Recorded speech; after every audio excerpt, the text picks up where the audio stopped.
সুপ্রিয় দর্শক, স্বাগত জানাচ্ছি। আধুনিক অস্ত্র, প্রযুক্তি ও যুক্তরাষ্ট্র সহ শক্তিশালী মিত্রদের আদরে থাকা ইসরায়েল বরাবরই মধ্যপ্রাচ্যে আধিপত্য বিস্তারের চেষ্টা করে এসেছে। তবে এবার আর ইসরায়েল হালে পানি পাচ্ছে না। একের পর এক ইরানি ক্ষেপণাস্ত্রের আঘাতে লণ্ডভণ্ড হয়ে পড়েছে গোটা ইসরায়েল। আধুনিক প্রতিরক্ষা ব্যবস্থাকে ফাঁকি দিয়ে আঘাত হানছে ইরানের দূরপাল্লার সব মিসাইল। যুদ্ধের ভয়াবহতায় ইসরায়েলি নাগরিকদের দিন কাটছে মাটির নিচে, বাংকারে। জীবন বাঁচাতে অনেকেই দেশ ছেড়ে পালিয়েও যাচ্ছেন। ইসরায়েলের মধ্যে এক ধরনের অস্থিরতা, আতঙ্ক বিরাজ করতে শুরু করেছে। কিসের সেই আতঙ্ক? কি পরিণতি হবে ইসরায়েলের? কতদিন টিকবে ইহুদিবাদী রাষ্ট্রটি?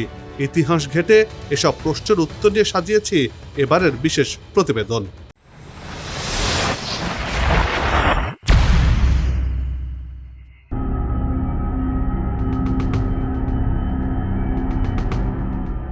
উনিশশো 1947 সালের নভেম্বর মাসে ফিলিস্তিনের ভূখণ্ডে দুটি রাষ্ট্র গঠনের সিদ্ধান্ত নেয় জাতিসংঘ। একটি ইহুদিদের জন্য, অন্যটি আরবদের জন্য। যেখানে ইহুদিবাদীরা মোট ভূখণ্ডের 10% মালিক হলেও তাদের দেওয়া হয় মোট জমির অর্ধেক। কিন্তু আরবদের জনসংখ্যা এবং জমির মালিকানা ছিল তাদের দ্বিগুণ। স্বভাবতই আরবরা এই সিদ্ধান্ত মেনে নেয়নি। তারা জাতিসংঘের সিদ্ধান্ত খারিজ করে দেয়। ফিলিস্তিনিদের ভূখণ্ডে তখন ইহুদিরা বিজয় উল্লাস শুরু করে।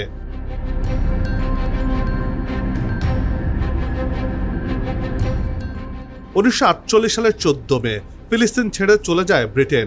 একই দিন তৎকালীন ইহুদি নেতারা ঘোষণার মাধ্যমে সেদিন রাতে ইহুদি রাষ্ট্রের জন্ম দেয়।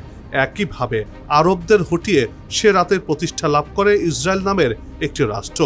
প্রথম আরব ইসরায়েল যুদ্ধে ইহুদি সশস্ত্র বাহিনী একের পর এক কৌশলগত অঞ্চল দখল করে নেয়। ফিলিস্তিনিরা ভয়ে এবং সংঘাতের মুখে তাদের বসত বাড়ি ছেড়ে পালিয়ে যায়, যার ফলে ফিলিস্তিনিরা বাস্তুচ্যুত হয়। বর্তমানে সেই নীতি অনুসরণ করে ফিলিস্তিনের প্রায় সবই দখলে নিয়েছে ইহুদিরা। এখন গাজাও দখল করে নেওয়ার পাঁয়তারা করছে যুদ্ধবাজ নেতা নেতানিয়াহু।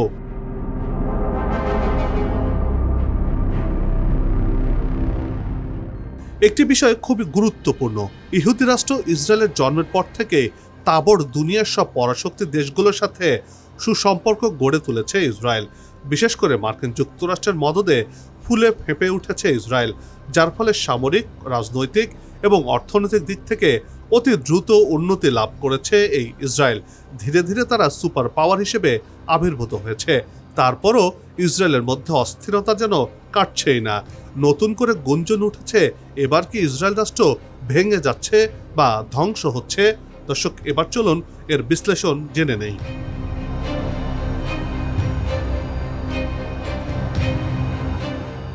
ইসরায়েলকে জড়িয়ে অষ্টম দশকের অভিশাপ শব্দগুচ্ছটি আবার জোরে সোরে উচ্চারিত হচ্ছে।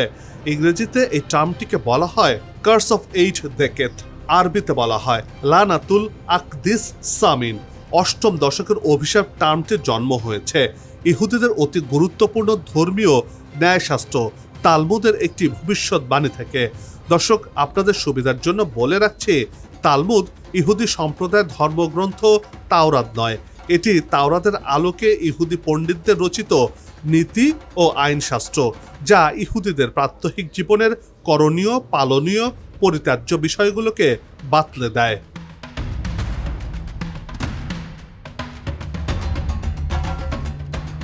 এই তালমুদের একটি ভবিষ্যৎবাণী হলো, কোনো ইহুদি রাষ্ট্র 8 দশক বা 80 বছরের বেশি টিকে থাকে না, ভেঙে যাবে এই 80 বছর পরে। আর সে ভাঙন বাইরের কোনো শক্তির কারণে হবে না, হবে নিজেদের মধ্যকার জাতি উপজাতির কোন্দল থেকে। ইতিহাস সাক্ষ্য দিচ্ছে, গত 2000 বছরে বিভিন্ন স্থানে ছোট বড় সার্বভৌম ইহুদি রাষ্ট্র প্রতিষ্ঠিত হয়েছিল। এর মধ্যে কিং ডেভিড বা ইসলামে যিনি নবী দাউদ আলাইহিসসালাম ও তার রাজত্ব এবং হাসমনিয়ান রাজত্ব ছাড়া আজ পর্যন্ত কোনো ইহুদি রাজ্য 80 বছরের বেশি টিকে থাকেনি, ভেঙে গেছে। যদিও এই দুটি রাজ্যই 80 বছরের মাথায় টুকরো টুকরো হয়ে গেছে।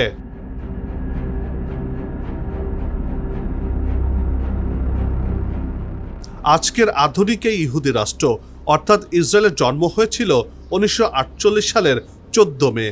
2028 সালে যেটির বয়স হবে 80 বছর, তার মানে হাতে আছে মাত্র 2 বছর।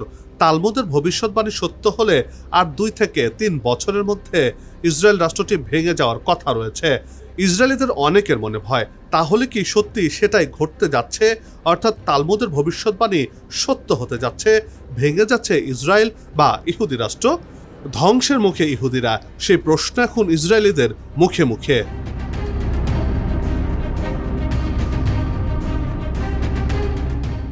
2023 সালের 7 অক্টোবর থেকে গাজায় যুদ্ধের পর ইসরায়েল ফিলিস্তিন, লেবানন, লিবিয়া, ইয়েমেন, ইরান ও কাতার সহ মধ্যপ্রাচ্যের একাধিক দেশে হামলা চালিয়ে সংঘাতের পরিধি বিস্তৃত করেছে। এই হামলাগুলো আঞ্চলিক অস্থিরতা বৃদ্ধি করেছে এবং ইরান সহ বিভিন্ন দেশের লক্ষ্যবস্তুতে পাল্টা হামলার কারণে পুরো অঞ্চলটি গভীর সংকটের মুখে পড়েছে। ইসরায়েল গোটা মধ্যপ্রাচ্য দখল করতে চায়, সেই পরিকল্পনা ও মানচিত্র এর আগে নেতানিয়াহু বিশ্বকে দেখিয়েছেন।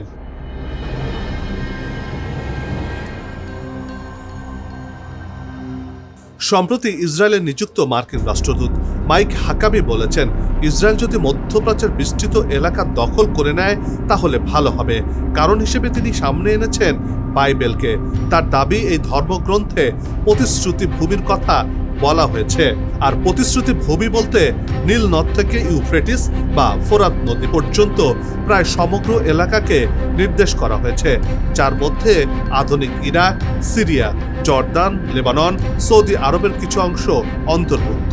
আর এসব ভূমি বা গোটা মধ্যপ্রাচ্য দখলের অধিকার রয়েছে ইসরায়েলের, এমন দাবি করে ইসরায়েলের আগামী পরিকল্পনার বার্তা দিয়েছেন তিনি।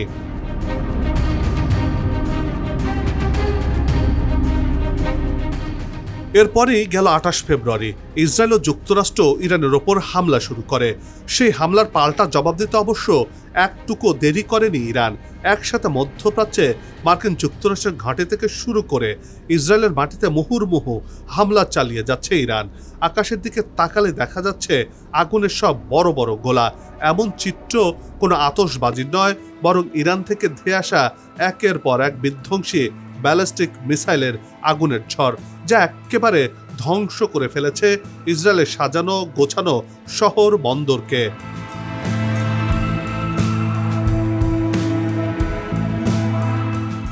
ইসরায়েলের গর্ব আয়রন ডোম কিংবা অ্যারো প্রতিরক্ষা ব্যবস্থা এবার বড় ধরনের চ্যালেঞ্জের মুখে পড়েছে। ইরানের লাগাতার হামলায় তেল আবিব সহ প্রধান শহরগুলোতে ব্যাপক ক্ষয়ক্ষতি হয়েছে। ইসরায়েলের প্রধান বন্দর থেকে শুরু করে গোয়েন্দা কার্যালয়ে সবখানে ইরান হামলা চালিয়ে যাচ্ছে। প্রতিরক্ষা বিশ্লেষকরা বলছেন, একসাথে বিপুল পরিমাণ ক্ষেপণাস্ত্র এবং সাবমিশন ব্যবহারের ফলে ইসরায়েলি ডিফেন্স সিস্টেম সম্পূর্ণরূপে সফল হতে পারছে না, তারা ব্যর্থ হয়েছে। অর্থাৎ ইরানের কাছে ইসরায়েল পেরে উঠছে না।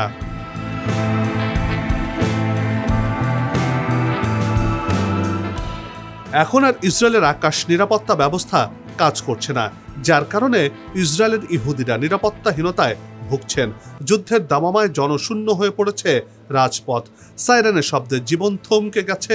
অধিকাংশ ইসরায়েলি এখন আশ্রয় নিয়েছেন মাটির নিচের বাংকারে। স্কুল কলেজ বন্ধ, থমকে গেছে স্বাভাবিক জীবনযাপনও। এখন ইসরায়েলের ইহুদিরা ইয়ানফসি জপতে শুরু করেছে, অর্থাৎ নিজের জীবন বাঁচাতে আপ্রাণ চেষ্টা করছে এই জায়নবাদীরা।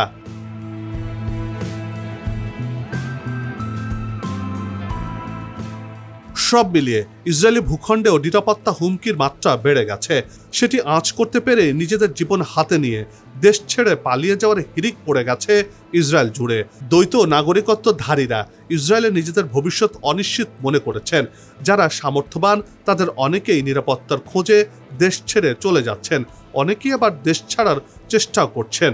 বিশেষ করে বেন গুরিয়ন বিমানবন্দরে দেখা যাচ্ছে আতঙ্কিত মানুষের ভিড়, যারা এই দেশে থাকতে চাইছেন না।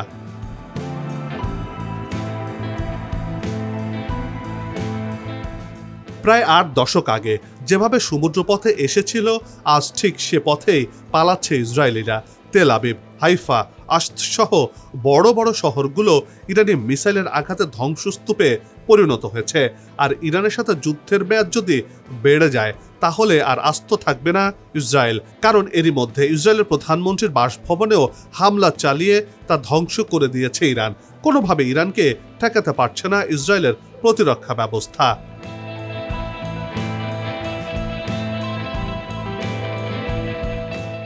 ফুঁসে উঠেছে ইসরায়েলিরা। রণক্ষেত্রের বাইরে খোদ ইসরায়েলের ভেতরেই শুরু হয়েছে অন্যরকম এক যুদ্ধ। প্রধানমন্ত্রী বেনিয়ামিন নেতানিয়াহুর পদত্যাগ চেয়ে তেল আবিবের রাজপথে নেমেছে সাধারণ মানুষ। বিক্ষোভকারীদের অভিযোগ, ব্যক্তিগত এবং রাজনৈতিক স্বার্থেই নেতানিয়াহু এই যুদ্ধ শুরু করেছেন। মার্কিন প্রেসিডেন্টকে ভুল বুঝিয়ে ইরানকে টার্গেট করা হয়েছে। সেই সাথে আন্তর্জাতিক চাপের পাশাপাশি ঘরের ভেতরে এই অস্থিরতা নেতানিয়াহু সরকারকে চরম সংকটে ফেলেছে।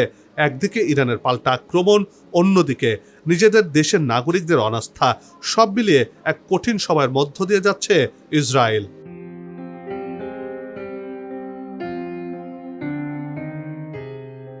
পরিস্থিতি যখন নিজেদের বাইরে চলে যাচ্ছে, তখন আরো বড় খবর সামনে এসেছে। এবার তো আসমানি গজব নেমে এসেছে ইসরায়েলে। ইসরায়েলের তেল আবিবের আকাশে হঠাৎ করে এক অপার্থিব ও ভয়ার্ত রূপ ধারণ করেছে। 24 মার্চ শহরের আকাশে উঠতে দেখা গেছে হাজার হাজার কালো কাক।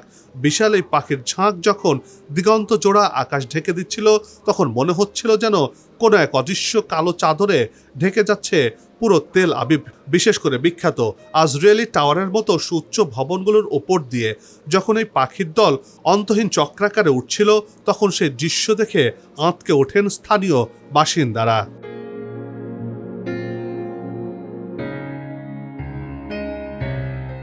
সামাজিক যোগাযোগ মাধ্যমে মুহূর্তে ভাইরাল হওয়া এই ভিডিও এখন বিশ্বজুড়ে তৈরি করেছে তীব্র কৌতূহল ও আতঙ্ক। ইসরায়েল ও ইরানের মধ্যে যখন যুদ্ধ পরিস্থিতির চরমে, ঠিক সেই মুহূর্তে তেল আবিবের আকাশে এমন অস্বাভাবিক দৃশ্যকে অনেকেই অশুভ লক্ষণ বা মহাপ্রলয়ের সংকেত হিসেবে দেখছেন।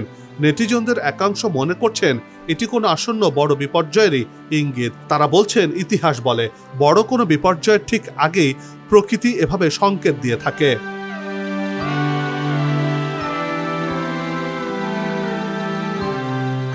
শুধু সাধারণ মানুষই নয়, ধর্মীয় তাত্ত্বিকরাও এই ঘটনার ব্যাখ্যা খুঁজছেন প্রাচীন ধর্মগ্রন্থে। অনেকেই বাইবেলের বুক অফ রেভেলেশনের 19 থেকে 17 নম্বর আয়াতের কথা টেনে এনেছেন। সেখানে বর্ণনা করা হয়েছে যে কোনো এক মহাপ্লাবন বা বিশাল যুদ্ধের আগে এভাবেই আকাশে পাখিরা কোনো এক বিশেষ স্থানে জড়ো হবে। তেল আবিবের এই চলন্ত কালো মেঘ অনেক ধর্মপ্রাণ মানুষের মনে ভয়ের উদ্বেগ তৈরি করেছে। সাধারণ ইহুদিদের মধ্যে বড় একটি অংশ একে দেখছেন আসন্ন কোনো মহাবিপদ বা আসমানি গজব হিসেবে। তাদের বিশ্বাস, প্রকৃতির এই অস্বাভাবিক আচরণ কোনো বড় ধরনের যুদ্ধ বা ধ্বংসলীলার পূর্বাভাস। আর তাই ভয়ে অনেকে দেখা গেছে ধর্মীয় উপাসনালয়ে গিয়ে প্রার্থনা করতে।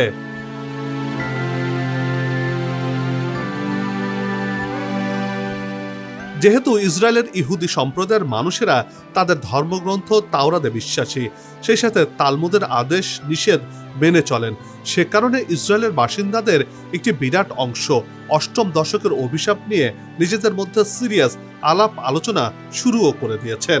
এমনকি তাদের অনেক রাবাই বা পাদ্রির মতে ইহুদি রাষ্ট্রের আয়ু 80 বছর, তারপরেই পতন হবে। রাবাই ইসরায়েল ফিডম্যান মনে করেন প্রথম এবং দ্বিতীয় টেম্পল সবই ধ্বংস হয়েছে এই 80 বছরের মধ্যে।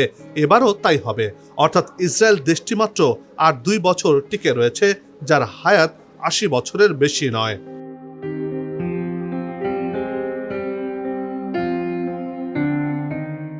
রাজনৈতিক বিশ্লেষকরা বলছেন 8ম দশকের অভিশাপ একটি ধর্মীয় ভাষ্য হলেও এটি রাজনৈতিক ও সামাজিক বাস্তবতার প্রতিচ্ছবিও হয়ে উঠেছে। আগের ইহুদি রাষ্ট্রগুলো যেমন নিজেরা ভেঙে পড়েছে, তেমনি বর্তমান ইসরায়েলেও এখন গৃহবিরোধ, ধর্মনিরপেক্ষতা বনাম মৌলবাদ এবং জাতিগত দ্বন্দ্বে জর্জরিত। ফলে এই অভিশাপকে ধর্মীয় কুসংস্কার নয়, বরং একটি সতর্ক বার্তা হিসেবে অনেকেই দেখছেন। অনেকে বলছেন ইসরায়েলের ওপর আসমানি গজব পড়তে শুরু করেছে, যার কারণে এমন অস্থিরতা তৈরি হয়েছে। যদি ইসরায়েল ভেঙে যায়, তাহলে ইহুদিরা কোথায় গিয়ে দাঁড়াবে, সেই প্রশ্ন করছেন বিশ্লেষকরা।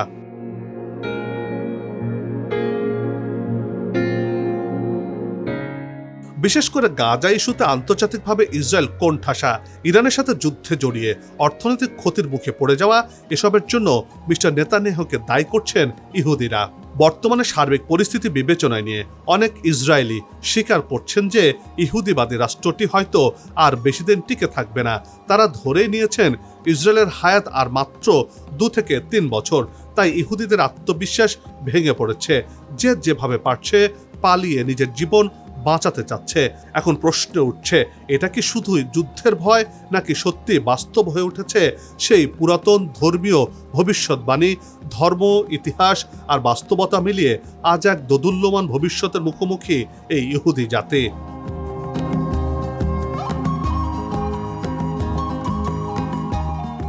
সবার সুস্বাস্থ্য আর মঙ্গল কামনা করে এই পর্ব এখানেই শেষ করছি।